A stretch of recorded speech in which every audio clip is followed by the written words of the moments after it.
Hello, everyone, and welcome back to Stories by Tim. Um, got a little thing up here. Um, I'm trying to get Hex to be a lap kitty, and she wants no part of it. So, yeah. So I got a scar to wear for a few days because of that. That's on me. I don't blame her at all. She's expressing, her things. So today I want to talk about movies. Um, some movies that were iconic in my past. Um, Movies are kind of, along with books, and I'll get into books at a later date. Are kind of my thing. Um, I right now, while I do have a couple streaming services, my favorite thing to do is watch reaction videos of movies.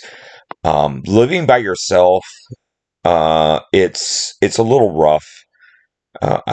It's I do have the three cats, and I love them very much, but it's not the same as sitting next to somebody watching a movie together. So watching the reaction videos, even though they're not doing the whole video, and no, I'm not going on their Patreon. I'm not going to pay for any of those services. Uh, it's kind of like sitting around with friends watching a movie together. And I only watched reaction videos to movies I've already seen. So here are a few of my favorite go-to movies of all time. Number one has got to be Dune. Not the new Dune, the David Lynch Dune. It was iconic. You had a wonderful cast. You had a beautiful, well put together set. And you had Queen doing the not Queen, oh god, Toto doing the entire soundtrack. It was amazing. Patrick Stewart's in that. I mean, how can you not like Jean-Luc Picard? You know, in playing Gurney Halleck. That was amazing, in my opinion. That is one of my go-to movies. Now, the first R-rated movie I ever saw in my life. I had read the book already, the novelization that was done. Um, and I remember seeing posters for it when I was in Hawaii back in '79. That would be Alien. That was the first R-rated movie I ever saw in my life, and my parents let me rent that from the local video store in St. Charles. And yeah, you want to talk about a movie that to this day is absolutely terrifying. And some of the reaction videos I've seen, there are jump scares that um, some of the reactioners do that are iconic. Yeah, we'll just leave that at that. Um, Aliens, I never saw in the theater, and I wish I would have. I still remember the night that I could have seen that. My best friend Sean and I, we took his sister with us that night. That was the first time we ever did that. I think that's the only time we ever did that. Now I think about it. And he and I went to see another movie that is also iconic. We went to see RoboCop. Knew nothing about it. iconic movie, but I do regret that I did not see Aliens in the theater. I wish they would re-release it so I could. Yeah, that's the Alien franchise on a whole is one of my favorite franchises as far as movies go. Obviously, Marvel is a big one as well. Um, the first movie I saw twice in the theater was E.T. That was, wow, eons ago. Um, it seems like, anyways. I remember I was hoeing beans at the back acres of the farm, and my sister, who lived on the back acres of the farm in the house that Nana lived in, um, that she and her husband had bought from my parents, came out and asked me if I wanted to go to the movie, and I said, of course. And then my parents took me as well. So that was the first movie I ever saw twice in the theater. There are two other movies that I've seen more than once in the theater. One is Phantom Menace. When that came out, obviously, I was in line, you know, day one to go see that. And then years later, they re-released it in 3D. Now, this is the day before Jacob's birthday, and um, we go to the theater. It's like a 4 o'clock show, I think it was. We were the only two in a 300-seat theater. The only two. So, went out to dinner. We went to Wendy's, which, was one of the few things that he would eat. And then we went to the theater, and, we got the 3D glasses and everything. Go into the theater with popcorn and drinks. Sit down, middle of the theater, mid row. And then the movie starts, and I look around, and there's nobody else in there. Wow. What a birthday present for him. I will never forget that moment of being by ourselves in a movie theater. There was one other time that almost happened as well. When the first Harry Potter movie came out, Kristen and I wanted to go see it. This is before we had the kids. And so I got out of work. I went over to the movie theater and I bought tickets for the 9:30 show because they had a 9 o'clock show and that one was almost sold out. So I was like, well, we'll just do the 9:30 show. So we get to the theater and we're sitting in the auditorium and there's only 3 other people in there. And they came in after us. And 9:30 comes around. Then it's 9:35. Then it's 9:40.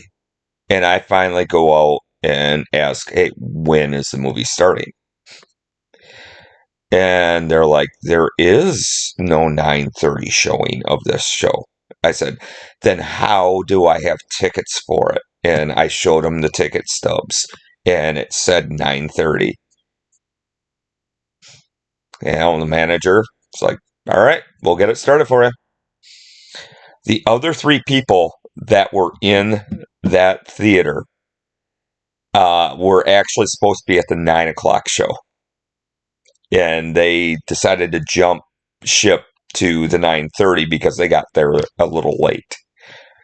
So Kristen and I almost had our own private showing of the premiere of Harry Potter.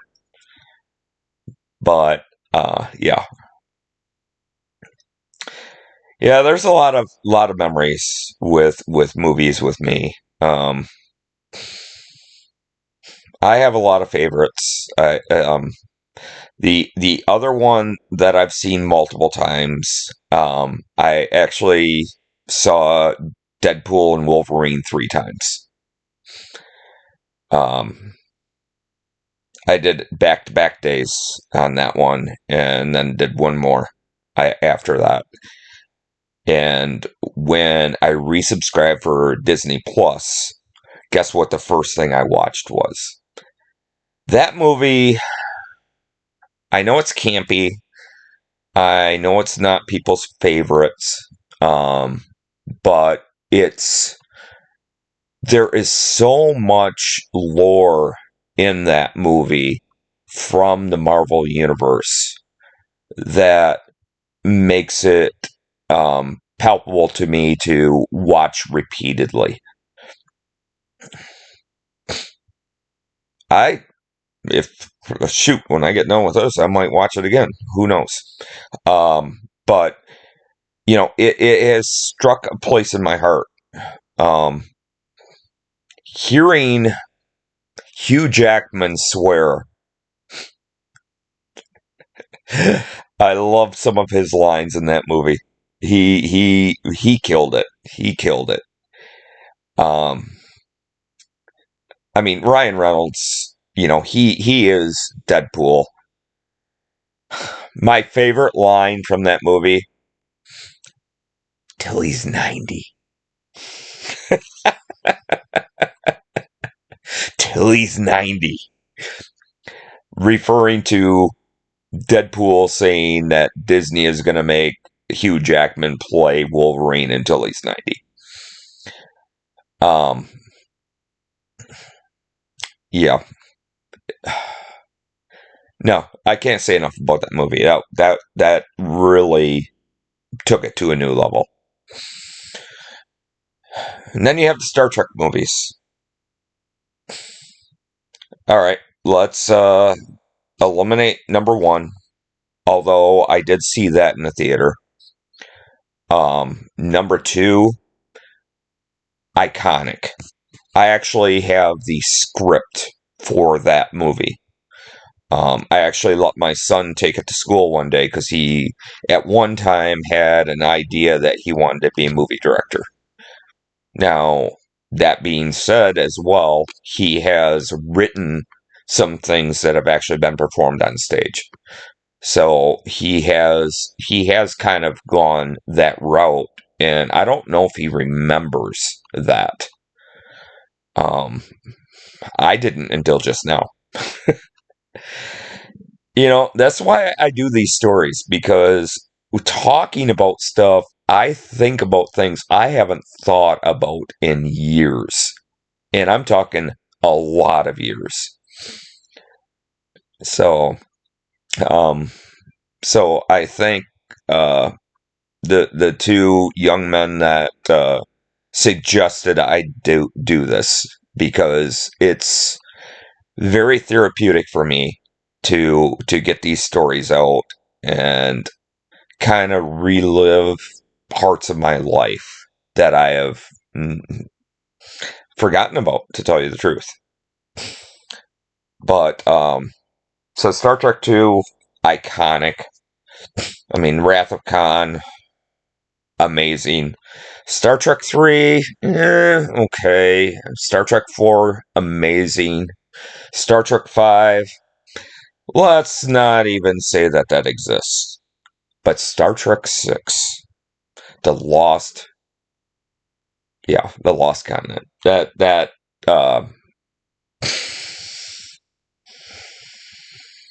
that was the best of the original cast.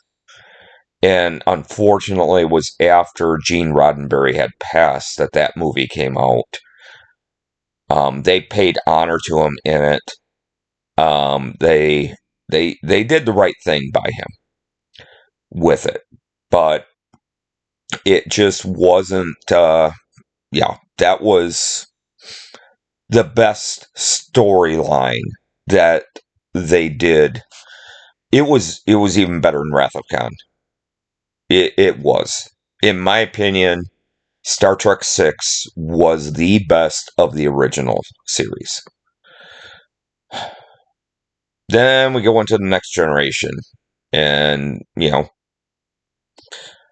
I'll just leave it there with those. So let's go into Star Wars. Another iconic series for me.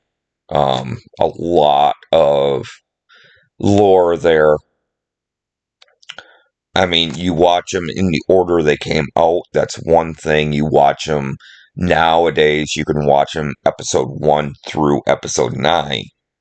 And the more you watch them, the more you find out. My favorite, truthfully, episode 3, The Revenge of the Sith. The opening part of that with the soundtrack, it's mind-blowing. It really is. It is mind-blowing how they did that and what it achieved.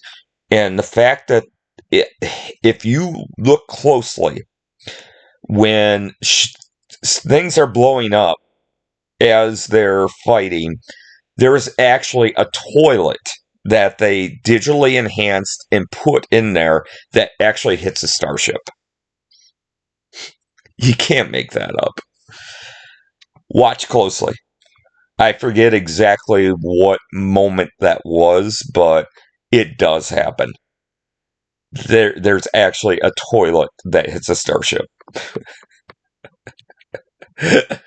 But the pacing of that movie, the twists and turns that took from Anakin, killing Dooku to, Obi-Wan using a blaster to take out Grievous, to the whole Order 66, to the killing of the younglings. There's just so much that goes on in that movie that set up everything for the next 3. And we're not even going to go into Rogue One. Rogue One, level here, dude. Level here. I knew going into Rogue One that it was going to be a rough movie. Just because it sets up episode 4. I did not expect what we got. I mean, today's May, well, actually it's May 5th now. May the 5th, or, yeah. May the 5th be with you. I thought it was the 4th. Oh, I missed it. That was a stormtrooper. Beware the Revenge of the 6th. Anyway, but, the character that was, I am one with the Force and the Force is with me. That was amazing. I still, to this day, will never forget that character. I did not expect everyone to die. I expect most of them, yes, but not all of them, because you get hints from that in episode 4, A New Hope, when they talk about how many people died to get this information. But to actually see it and to get to love these characters and then to see them all die, that was rough. The roughest part for me, truthfully, was the end of the movie. And no, it wasn't Darth Vader going crazy in the corridor. That was amazing. That was showing his true form, and I really wish that we would have had that in episode 4, where he was more mobile, and him and Obi-Wan would have had a more epic battle than what they did. But that also being said, um, the most heartbreaking part of that movie for me was seeing Carrie Fisher's face on her daughter's face, where they digitally enhanced it. And that was right after Carrie Fisher had passed. And it was too much too soon for me. I have a great love for her and the movies she's been in, from the Star Wars movies to Blues Brothers to The Burbs.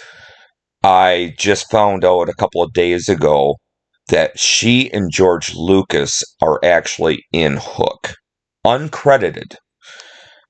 She had done some work with the cast on character work, and when Wendy and them fly over, London, going to Neverland, there's a couple kissing on the bridge.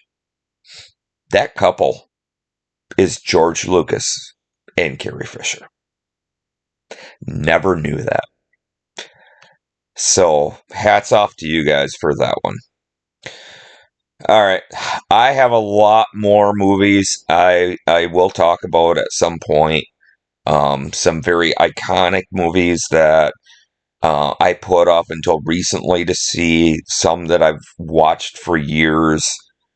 But I'm trying to keep these videos around 20 minutes, maybe a little longer. So that will be it for me tonight. Once again, please subscribe. Hit that alert button so you get notified when I do updates. And I appreciate you for watching. We'll talk to you later.